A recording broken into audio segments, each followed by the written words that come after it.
2024/2025, South African police services recorded over 11,000 cases of rape. Let me do the mathematics for you. If you calculate that, it gets you 39 cases per day of sexual assault that we are being faced with in this country. Ladies and gentlemen, boys and girls, or should I call you the unfiltered gagger, welcome to another episode of the Unfiltered Baby. It's so sad that I have to start it on that note, but just a reminder of the reality that we are living. And today we get to question whether we are going to put the accountability on the institutions that we find ourselves at, or maybe we need to put the accountability to the government itself. For those of you that don't know me and are coming for the first time, do me a huge favor and click on the subscribe button. Don't forget to also hit the notification bell so that every time we drop an episode, you are going to be the first person to find out. My name is activism, but you can definitely call me Tiny the MC, the lady with the voice of radio, and today, with no doubt, the Facebook camera, I'm going to be having a conversation today with a young lady, well-spoken, very beautiful, even if I have to say so myself, who's going to be sharing with us a story that she truly owns. Some of you might have seen her on social media. Some of you might not have heard her story as of yet, but you are going to find out about it for the first time right here on the Unfiltered. My sweetheart, Ojani. I'm good, Ojani. So you've got a beautiful smile, by the way. Thank you. So beautiful. I don't want to lie to you. Down.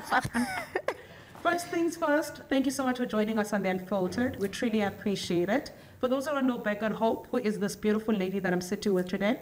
My name is Nolwa Zulu, and I'm from Cape Town, originally from KZN. Oh, that's amazing, actually. A lot of times when I meet people that are based here in Cape Town, I always think they're from the Eastern Cape. Some of them are actually born here. So I didn't know that you're actually from KZN. Which part of KZN are you from? eThekwini. eThekwini. Yes. The girl is from Durban. So eThekwini people, please make sure that you also subscribe and comment and show her some love as well. When did you come to Cape Town? No, I was born here. Oh, you were born in Cape Town. Yes. So you're born and bred in Cape Town. It's just that originally Hope is in KZN. It actually makes sense. Tell us more about your upbringing here in Cape Town. What kind of childhood did you have? Where did you go into school? And your family dynamics as well. Upbringing, pretty chilled. Went to Model C schools. Brought up well, raised around a good environment. Family dynamics good. Everything is good. All right. You know, it's interesting that she says she went to a Model C school, because before we started shooting, there's a word that she said, and I was laughing with her to say, I'm going to flex. It was a profanity, right? So it's a new word, and she was saying, yeah, you know, we must know those things, and it's really amazing to actually get to know that. So you grow up, you know, everything is actually fine, and then you start university at CPUT. Which year was this? 2020. So 2020, you get to do your first year. Yes. How was that experience for you? Your first year CPUT student? It was okay. COVID times, yes. You know, it was awkward, but it was good. I'm asking this intentionally because we have a lot of young people that, you know, aspire or look forward to actually going to university, because no one has ever done it, and their families as well. And I think a lot of them, we lose them in the first year of university because of the challenges that come with university. So that's why I wanted to ask you to say, for you personally, what were some of the challenges besides the COVID? The challenges that you faced? Was it the transitioning from high school, a bit of peer pressure here and there? What were some of the challenges that you can recall? It was the transition from high school. Oh, it was a big major change. That matric to first year, it's a huge shift. Yeah. And it took some time to adjust. I can only imagine. And I think a lot of people need to tap into it, and they need to also understand it as well. So now that you've met Nolwazi, very beautiful, born and bred right here in the mother city, but originally from KZN, we're going to be getting into her story shortly, and I'm going to be asking each and every one of you who's viewing this video today to really please be compassionate and to really please be sensitive about the issue. Because for her to come and share her story, it's one of the things that is so brave, and I think we truly applaud you, because not a lot of people have the braveness to actually speak up as well. Recently, there was a video of yours that was actually circulating on social media. Particularly, it was making rounds on TikTok as well. And it's a video of you actually sharing the story of a recent incident that actually happened to you. Do you mind taking us through the events of that particular day? Maybe let's start from the beginning. On what day it was it? Do you remember what you were going to do? and what was happening just before the incident started. Paint a picture for us what was happening on that day. On that day, it started on the, let's say, transitioning from the 4th of October. It was a normal day. I went to school. I came back home. The individual and I agreed to go out on a date on that day. And that's what happened. We went on a date. Intention was for me to go home. Yes. So that's how it was supposed to be. So did you, I'm just trying to get all the information so that we don't lose track of the key things. On that particular date, do you remember, the 4th of October, do you remember going to class? So you did go to class? Yes, I went to class. And then the date happened after? Yes. Okay. So by the way, another disclaimer, we are not going to be referring to anyone using names as well. So there will be individuals, or maybe individual A, individual B. So we really want you to keep up with the story as well.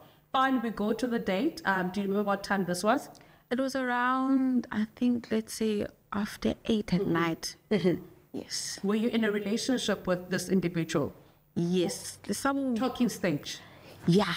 Talking stage? Yeah, we're still getting to know each other. Okay. Yeah. That makes sense. Sometimes you must, and Nina, you must know people first before you get naked with it. Nina, guys, okay, sorry, let me bring myself. Because these people, they need to be told of.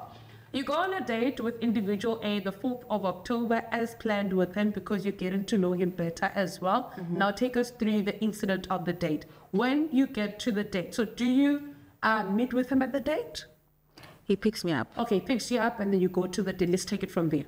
Okay, we go to the date. It's nice. We're like, okay, I'm like, okay, it's late, first of all, because who goes out at 8 a.m.? I'm 8 p.m. And he's like, no, don't worry. We'll just spend an hour and then I'll take you home because I'm working tomorrow. So I was like, okay, cool. Nice. Explain everything. Yes, you can go on. Okay, and then we go on the date. Everything's nice. Everything's fun. And then the agreement was for him to take me home. Okay. And then he's like, okay, cool, I'll take you home. And then when I'm looking outside, he's telling me a story, distracting me. He's driving. I'm like, so you leave the, sorry to interject you there. So you leave the restaurant. I'm assuming this was at a restaurant. At a beach. At a beach, okay. So I'm assuming we leave the beach, and then when we leave the beach, you get into the car. This is when you say, kindly take me home. Yes. So but when you are in the car, that's when he starts coming up with stories. Yes. Okay, continue. So he started telling me a story, and I'm like, why is he talking so much? When I look outside, he's taking a left turn instead of a right turn. So then I bring it to his attention. I say, hey, it's late. Why are you taking this turn? And then he's trying to convince me, no, don't worry. I won't do anything. Come home with me. And I say, yes, turn around. It's late. You are scaring me. And then he's convincing me, trying to, get me to be comfortable and trying to agree. Yes. And then eventually I do. Because I'm like, okay, he said he's not going to do anything. Have you been to his place before? Never. Okay. It was my first time. All right. And then we end up going and then get to his place. Everything is settled. And then it's... Okay. Yeah. So when you get to his place, does he live alone or does he have other people that maybe he's sharing the commune with? No, he lives alone. He's staying in a back room. Okay, he stays in a back room. So you get to the place and then you guys, you and him, sorry about that. You get to sit down, you get to relax, and whatever the case happens, anything happens, whatever that happens. And then after that, what's the conversation? No conversation at all. He just asks, are you fine? Why do you look stressed? I keep quiet. I say, no, nothing. I was still in shock. I didn't even know what happened. I was trying to process what actually is going on. Right. I was quiet. He goes, he showers. I stay there. I'm so sorry to take you back to the moment that I feel like maybe a part of you doesn't want to relive. But I do feel that there are viewers that might want to know some of the details because they related to that. And for them, because a lot of what we have actually picked up is a lot of victims, when they go through such incidents, it becomes a lot for them to actually process in the moment. And sometimes they even forget some parts, key moments that were actually happening. When you get inside the house, was he forceful in any way? Was there a point when he was trying to lure you in? Do you remember some of the things that were happening just before he did what he did? Let We think, no, not that I know. It was calm going in. It was just like, okay, you can get settled down. You can sleep on that side. It was just calm until. So when it was happening, like I said again, apologies that I'm taking you back there. When it was happening, the conversation between you and him, were the things that he was saying to you and you would respond, or maybe your body language to respond and say, I don't know what. And then he was just blatantly ignoring that at that point of time. Okay, can I explain? Yes, yes. I did tell him no. I even tried to push him back and he just would not. Okay. Now, I think it's very important to understand that a lot of times when people go through such, it's unexpected.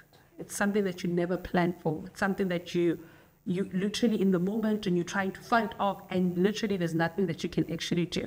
He takes a shower, right? So everything happened. He takes a shower. When he comes out of the shower, he's asking you if you're okay. You are still in shock. As expected, you need to be in shock. Does he offer to take you home at this point? He offers to request for me. The reaction I'm giving. Okay, and what was your response to this? I said, okay. And then he requested for me and then gave me the money, and then that was it. Like what? So also just for context as well, for people to understand, one of the things that Nolwazi wanted to bring across, not only on a social media platform, but just in general, it's the importance of spreading awareness. Because a lot of times we don't get people that are actually brave enough to speak up. And I think I've actually said it before as well. And we do commend you for how brave you are, because a lot of people have been through this, trust me. But people choose to keep quiet because, either you mentioned it in your video as well, which we're going to get into shortly. She mentioned in her video, which we'll put it in the description with a link as well below, where she said a lot of times you do find that the institution themselves, when you go to the police and whatever, they're the ones that are actually denying you that. And because of that, that's why we get a lot of injustices where people are saying, what if I go and report this, but there's inaction? What if I go and tell the police about this, but nothing actually happens? You go home, you request, you're still in shock. When you get to your place, do you stay at CPUT? No, I stay at home. Okay, you stay at home. So when you get home, is there any person that you shared the news with to say this actually happened to me? No, I didn't. I was still trying to process. Because when I got home, I'm like, oh, why do I feel so dirty? Then I just went and I showered. I took a hot shower. I follow you. And then I want us to fast track and fast forward to the point when you decide, because I can only imagine what you were dealing with emotionally from that day forth and the other days following. Now, I want us to fast forward to the day that you decide to say, I'm going to share the story. And before you do that, was there a point when he made contact with you to try and check if you're home safe, if you're okay? Yes. Okay. Take us through that. What was the context? Did he send a message, or what did he say? He sent a message saying, oh, are you safe? Have a good day. And then that was it. So everything was normal? Okay. Now, tell us about you actually doing the video. What prompted you to do the video? And what were you hoping to achieve with the video? What prompted me to do the video is the fact that I felt no one is really doing much with this. And I also fear that he might see what he did as correct and do it to someone else. So I want to prevent the harm. So yeah. And it was months of inaction, months of people trying to keep me silent, months of people intimidating me, getting me to drop charges. So I just felt like now it's enough. That's what I want us to actually talk about, Nolwazi, because you really highlighted those issues in your video where you spoke about how some people were actually preventing you from doing that. When the incident happened, right, and then did you go and report to the case, and who did you report it to? When the incident happened, I reported to the investigative team on campus. Okay. And they went to HG. They took me to the police station to open like a formal docket. Yeah.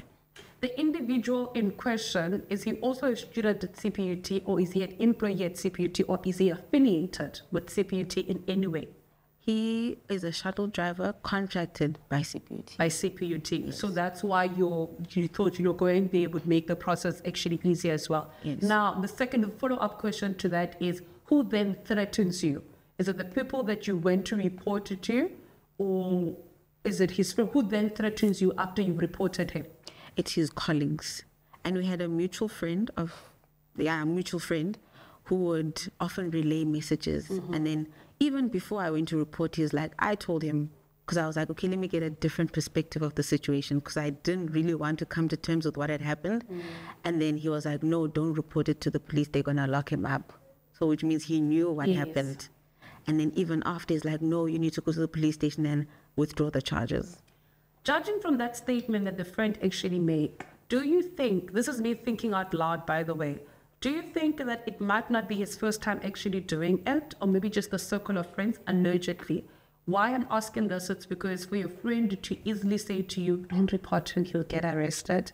It gives me an impression that it's something that one of them might have done before, he might have done. Do you think that might be the case? Definitely. Because he did tell me, he's like, oh, I also once was in a situation where I was accused of a crime like this, but I know I didn't do it. So I'm like, 1 + 1, yeah. 1 + 1. All right. So when the reporting actually happened, was he called in maybe for a hearing, or maybe, what do they call it, an investigation taking place? Because I'm really trying to figure out here to say, when the friends start threatening you, are they realizing the serious implications of this matter, or maybe what could have happened? What happened? What was the outcome of the reporting at the investigative campus unit? He was suspended. Okay. Until, this thing was formalized. Then after that, he just stopped coming to work. Is it the individual at hand on the video that you say he has resigned, he has stopped working? Yes. Okay, so that's the individual at hand. Mm-hmm. And then the other two individuals, so the other individual is the friend that was actually threatening you, that was actually relaying messages between the two of you. Mm-hmm. I'm also of the belief that there's another individual at hand. I just want to understand the relationship of that other individual with the two guys. Mm-hmm. The other individual, is he friends with them as well? Yes. Okay. Because there are 5 individuals. There's the perpetrator himself, and there's 4 of the colleagues. So 4 of the colleagues who some are close friends, and then so it's 5 in total basically. Yes. He's the one that has stopped coming to work, but the others are still working. Yes. So they are the ones that were actually threatening you. Yes, the one, they say the 4th one. Yes. He spread rumors, did a lot, and then resigned after. Because I reported him immediately. So I'm like, what you're doing is not okay. Then 3 of them are left. So he was probably trying to clean up the mess at that particular point of time. We will get back into, the nitty-gritties of the story and how, the context of the story as well. But I just want to find out from you, since the incident actually happened, I mean, it's been quite some time it actually happened, and you're still fighting for justice. Emotionally, how has this actually been affecting you? But also, most importantly, academically, how has it actually left you? What space has it left you? Ooh, girl. Don't listen. Tell me about it. It has been so difficult. Yeah. I'm not going to lie. Even going to school, and then it's really tough. But I know I'm stronger than that. And love it. I will rise above it. Love it. So no matter what happens, I always push to be, strong, and I push to focus. Because at the end of the day, I go to school to learn. I don't go to school to pay attention to gossip and, all these things that people are trying to do. Definitely. And how did this affect your family? At some point, did they end up finding out? And if they did find out, how did it affect them? They found out. So it's I can only imagine. I can only actually imagine. I also wanted to speak about the treatment that you've been receiving from other students. I'm assuming at this point that some of the story might have actually broke out in the campus itself. Some people might actually know. How has the reaction, behavior coming from them coming to you been? Have there been people that have been supportive? As usual, when we report these kind of cases, there are people that are just blatantly ignorant. There are people that are just going to ask questions that are necessary. How has people been receiving this and receiving you as well? Oh no, they've been treating me with the utmost warmth. There are people who I even study with who will send me a message and say, no, just know we are with you, we are standing with you. If I come across someone on campus, they'll be like, we saw your video, we're so sorry, just know we're supporting you. Yeah, and I think that's actually the most important thing as well. In a bit, we're going to be speaking about extended assistance that Nolazi has actually been receiving, people that have actually jumped in. You would also know that her video, we came across it on a very trusted source as well. So with her actually putting herself and putting her story and being vulnerable like that, it's something that we need to applaud. But she also did mention that the SRC, the CPUT institution, has also been jumping in. People have been wanting to find out how is the management of CPUT actually assisting with this issue, but also the police station. Did you go to the police? Yes. Yes. And also the authorities, how have they been jumping into this situation as well? In the meantime, please do us a huge favor. Don't forget to click on the subscribe button. Don't forget to leave your thoughts, your perspective as well on the comment section. But most importantly, click on the notification bell so that every time we actually drop an episode, you're going to be the first person to find out.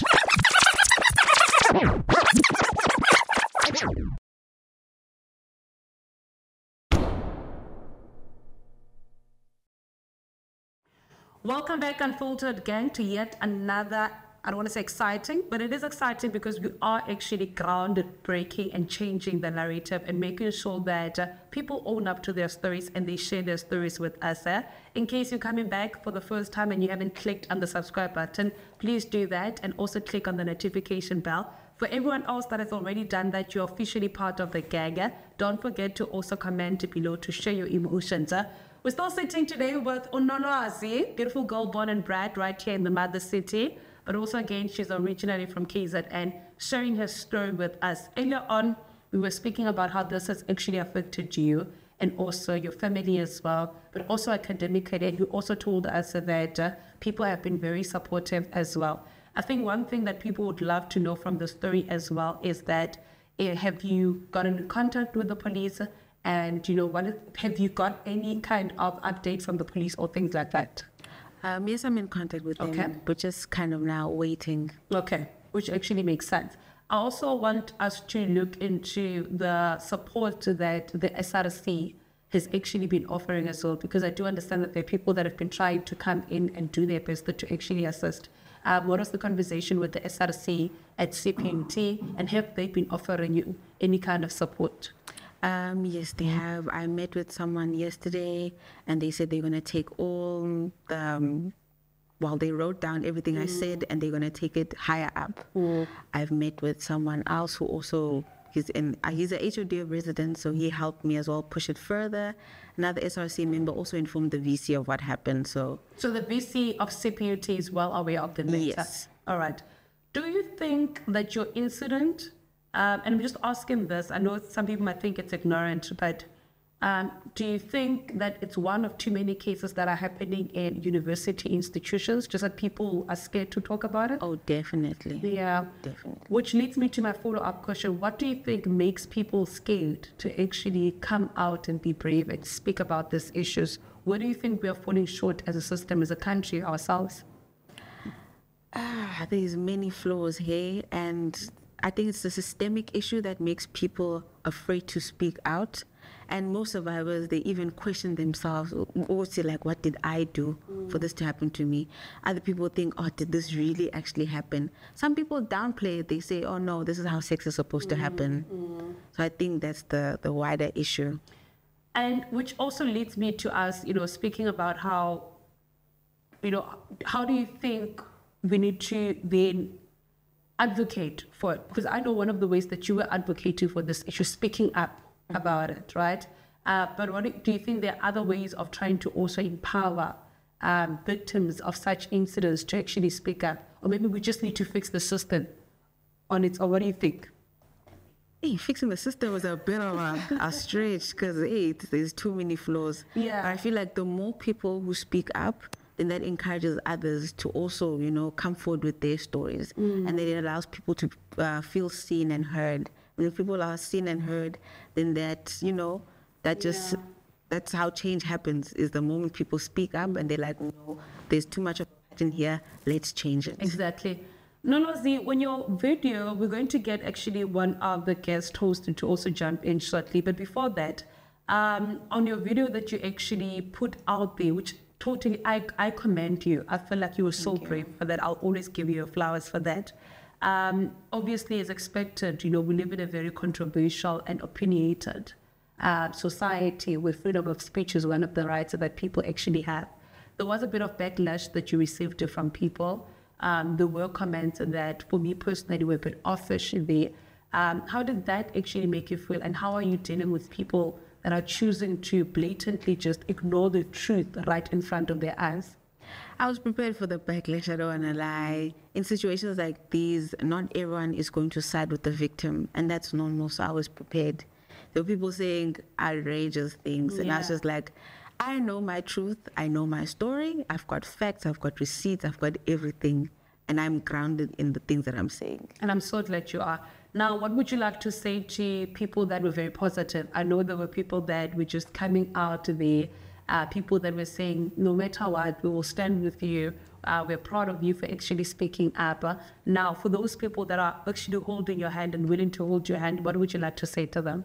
I'd like to say thank you so much, guys. I see the support. I'm telling you, it makes me, it gives me the courage and the strength to fight even more. Because that validation that you get from people like actually acknowledging your pain and your story, it makes you feel like, no, maybe I'm not crazy. This actually happened. So it's really, I'm very grateful. Guys, I hope that you actually know that she is grateful and she is willing to stand on her truth up until the last days of this world. There's a gentleman who'd like to also ask a question as well. Yeah, morning, guys. Still morning, hey? Sure, your story is amazing. I think you are one of the strongest women. I mean, to go to a date with someone that you trusted and then them ended up forcing themselves upon you, it's something that's mad, and it's something that needs to be stopped in our country. But my question is about prevention. For me, that I feel is more better than cure, because time and time again we found that people speak out when the thing has already happened to them. So in terms of varsities and colleges being placed or institutions of learning and growth, what do you think maybe can be done more in terms of awareness from NGOs like us with its partners in sexual health, because we are able and willing to go into the institutions, and I feel that maybe not enough has been done in terms of that. Maybe just a class where it will be mandatory for everyone to take, so that these kind of situations can be highlighted and people can be aware of these things even before it happens to them. Mm-hmm. So do you think more is done in terms of that education, awareness, so that everyone upon campus understand that these are the social ills that we are facing out there? Yeah. So yes, you can answer. Okay. I think what can be done to sort of, let's say, prevent the issue, we can't really prevent, but something that will help people be more aware of how to avoid such situations is, let's say, hosting workshops per se of consent, because I don't think anyone knows most people don't know what consent is, and then they judge certain things as consent, whereas it's actually not. Have more empowerment programs for people who've gone through such, and then also host these self-defense, because most people don't know how to defend themselves. Most people just freeze as well, as I feel like that will help. Okay, my last one, now as a young woman who still wants to live their life to the fullest and enjoy everything there is to life, now do you find it maybe difficult to date again, to live life and to look at men maybe from a different viewpoint altogether? Oh, definitely. This situation has changed my whole perspective.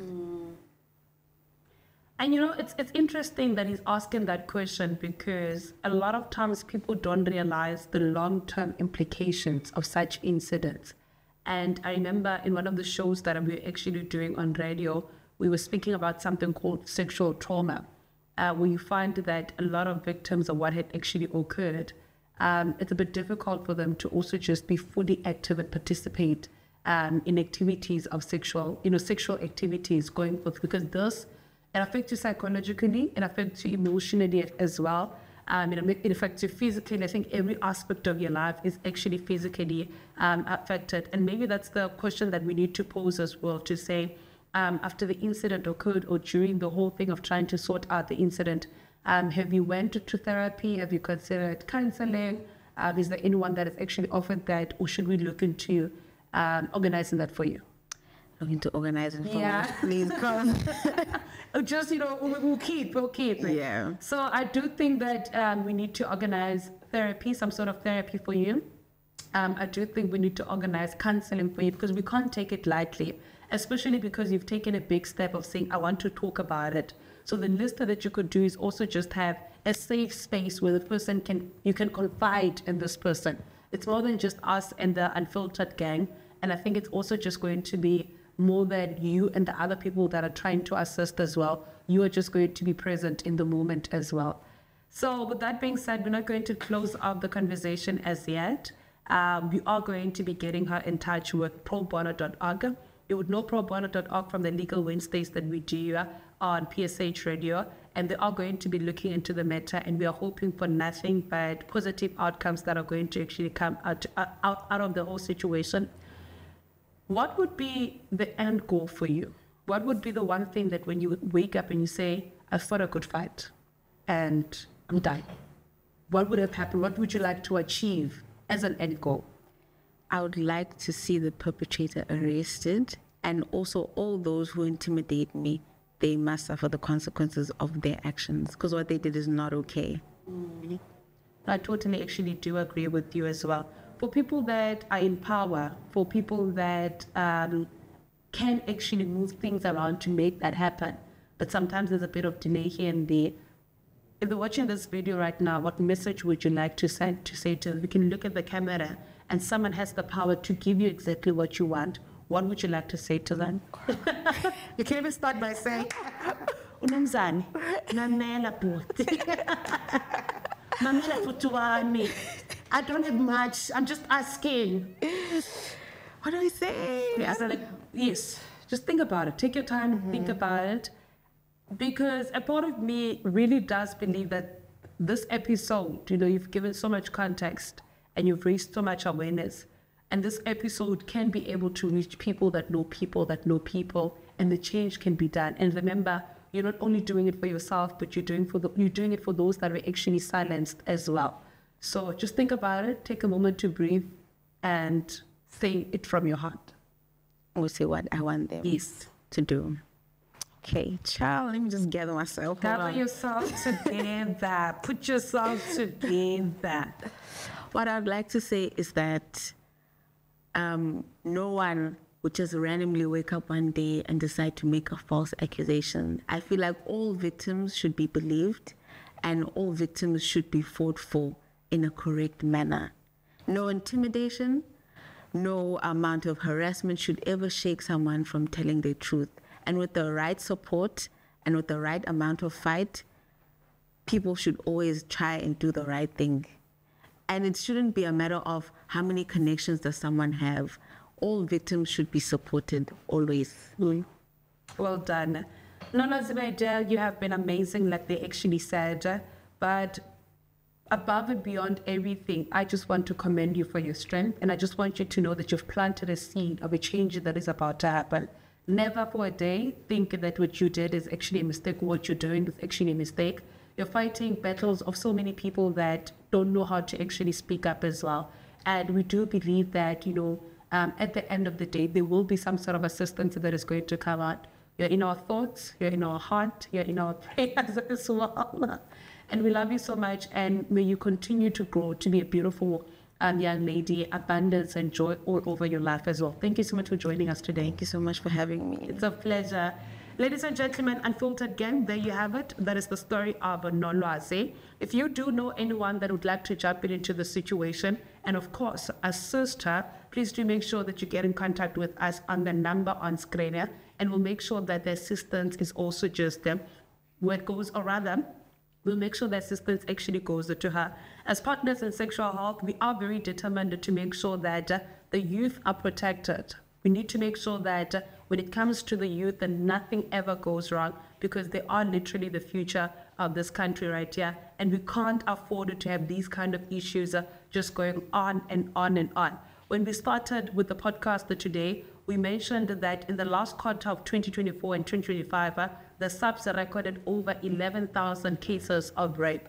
And we're not too sure if these are all the cases, because some of them, they are unreported. So which means amongst you, there might be perpetrators. Amongst you, there might be victims, or you are the victim yourself. You are the perpetrator yourself. The time for you to make change is definitely today. Until we meet again on the next episode of The Unfiltered, take care of yourself and don't forget, one round, one condom.